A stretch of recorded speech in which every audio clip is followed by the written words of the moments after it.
হাই viewers, মই অনুৰাধা। আজি এটা বিশেষ কথাৰ কাৰণে লৈ আহিছোঁ। মই মুখখন আজি অকণ স্কিন কেয়াৰ কৰিলোঁ, চ' বহুতখিনি মই ইম্প্ৰুভ পাইছোঁ মোৰ স্কিনটো। চ' ভাবিলোঁ আপোনালোকৰ লগতো মই শ্বেয়াৰ কৰি দিওঁ।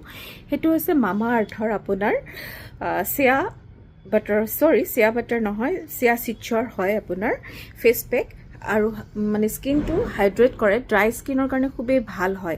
এইটো ইউজ কৰি চাব পাৰে, এইটো খুবেই ভাল মামা আৰ্থৰ হয়।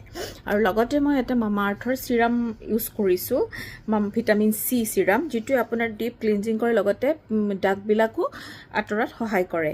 আপোনালোকে এবাৰ ব্যৱহাৰ কৰি চাবচোন, বস্তুখিনি কেনেকুৱা পায় জনাব কমেণ্টত। চ' আজিলৈ ৰাখিলোঁ, বাই, গুড নাইট।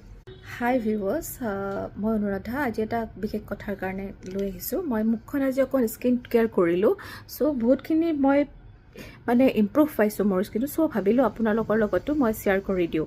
সেইটো হৈছে মামা আৰ্থৰ আপোনাৰ চিয়া বাটাৰ নহয়, চিয়া চিডছৰ হয় আপোনাৰ ফেচ পেক।